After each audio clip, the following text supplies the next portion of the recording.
அருட்பெரும் ஜோதி அருட்பெரும் ஜோதி தனி பெரும் கருணை அருட்பெரும் ஜோதி எல்லா செயல் கூடும் என் ஆணை அம்பலத்தே எல்லாம் வல்லன் தலையே ஏத்து. வாழ்க வையகம், வாழ்க வையகம், வாழ்க வளமுடன். குரு வாழ்க, குருவே துணை. அருட்பெரும் ஜோதி அகவல் உரை விளக்கம். அதுவினில் அதுவாய் அதுவே அதுவாய் பொதுவினில் நடிக்கும் பூரண பொருளே என்று திரு அருள் பிரகாச வள்ளலார் ராமலிங்க சாமிகள் பாடி அருளச் செய்த திருவருப்பா அகவல் வரி பாடல். இதனுடைய உரை விளக்கம். அது என கூறப்படும் ஜட பொருளிலே அதே ஜடப்பொருள் அவனாய் அவளாய் மட்டுமின்றி அது என்பது எப்பொருளை அப்பொருளை தானே நாண பூரண ஆகாயம் எனும் புருவ மத்தியமாகிய சிற்சபையிலே ஆடுகின்ற குறைவில்லாத பூரண பொருளே என்று இந்த அற்புதமான அகவல் வரிக்கு பேராசிரியர் பாலசுப்ரமணியம் ஐயா அவர்கள் சொல்லக்கூடிய உரை விளக்கம்.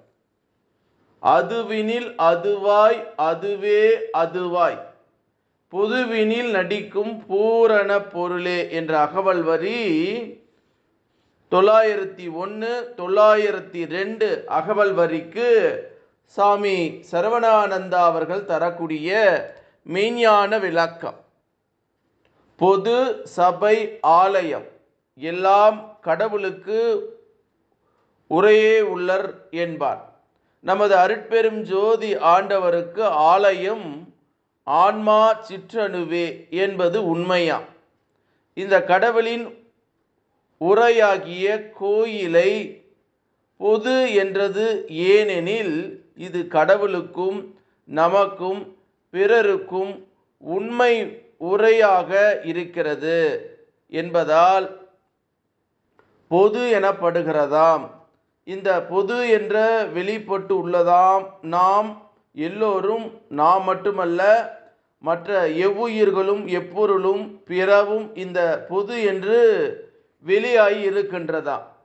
ஏதோ ஒரு பொருளை எடுத்துக்கொள்வோம், அது ஒரு கல்லாக கூட கொள்ளலாம்.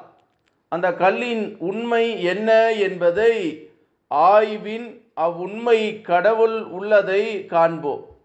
பொதுவாக ஒரு சிற்றணுவிலே ஆடுகின்ற கடவுள் தன் பொருள் சக்தியால் ஒரு குறிப்பிட்ட கல்லாக விளங்குகின்றது உண்மையாம். நாம் காணுகிற கல்லில் உள்ள கல்லிலே இருக்கும் கடவுள்தான் அந்த கல்லாக உருகொண்டு திகழ்கிறாய் என்பது உண்மை. இப்போது வெளியில் விளங்குகின்றது கல். இந்த கல்லுக்குள்ளே உண்மையாய் இருக்கின்றது கடவுள்தான், வேறில்லை. இதைத்தான் அதுவினில் அதுவாய் எனப்படுகின்றது.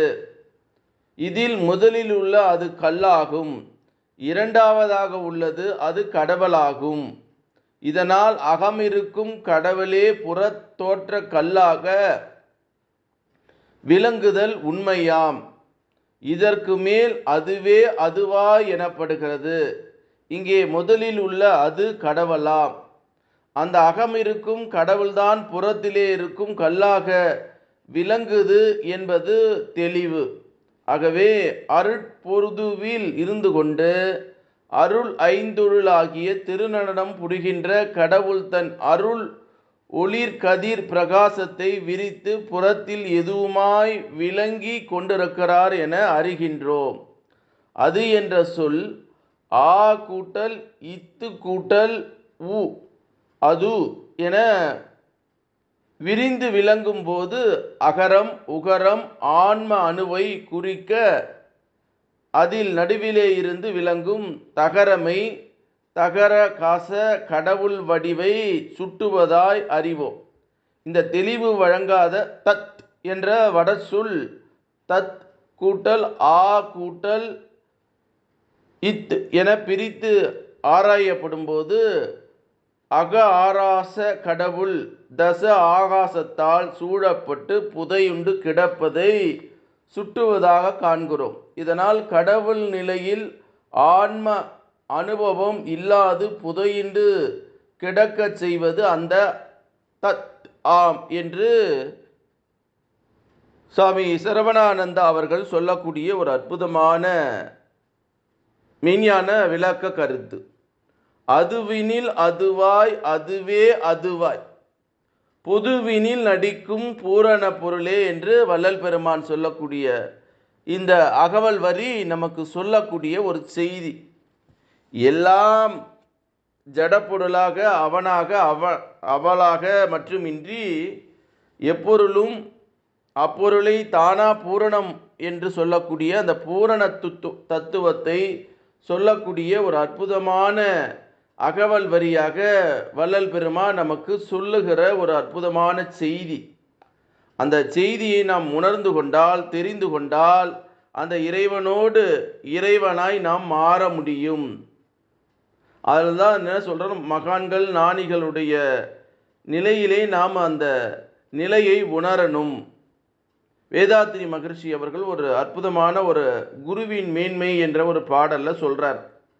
இறைவழியே அருளரசாய் எங்கும் நிறைந்துள்ள தெய்வம் என்று காட்டி இயக்கம் மூலம் விண்ணோ இறைவெளியின் நுண்பகுதி என்று உணர்த்தி முறையாக விண் சுழன்று முழு ஆற்றலை அலையாய் எடைவிடாமல் மோதுங்கால் இருப்பு நிலையோடு ஒரசி முட்டைகள் போர் கோடி கோடி மறைபொருளாம் நிழல் விண்கள் மா ஆற்றலை எழுந்து வெளியில் சேர மாய உரு காந்தமெனும் மாறி அக்காந்தம் விண் கூட்டொக்க நிறைவெளியில் விண்களிடையே நேர அழுத்தம் ஒளி ஒளியாய் மனம் சுவையாய் நிலையாடல் கருமையம் நீதிகளை விரித்துரைத்த குருவே வாழ்க அப்படின்னு குருவினுடைய வணக்கத்தை பற்றி சொல்லுகிற போது சாமி வேதாத்ரி மகரிஷி அவர்கள் சொல்றாங்க. நம்ம வள்ளல் பெருமான் என்ன சொல்றாரு, அதுவினில் அதுவாய் அதுவே அதுவாய் பொதுவினில் நடிக்கும் பூரண பொருளே. இறைவன் கூட நடிக்கிறான். அப்போ இறைவன் நடிக்கிற அந்த நாடக மேடையில் நம்மெல்லாம் ஒரு கதாபாத்திரம். அவன் என்னென்ன கதாபாத்திரத்துக்கு என்ன வடிவங்கள் கொடுத்துருக்கிறான்னா, சில பேர் அதில் வில்லனாக இருக்கலாம், சில பேர் ஹீரோவாக இருக்கலாம், சில பேர் குணச்சித்திர நடிகர்களாக இருக்கலாம், சில பேர் சிரிப்பு நடிகராக கூட நம்ம இருக்கலாம். ஆகவே இறைவன் நடத்துகிற நாடகத்திலே நம்மளால் நடிக்கக்கூடிய கதாபாத்திரங்களாக இருக்கிறோம். ஆனால் இறைவன் மட்டும் பூரண பொருளாக உண்மையை உணர்ந்து கொள்ளக்கூடிய அகப்பொருளாக இருக்கிறான்.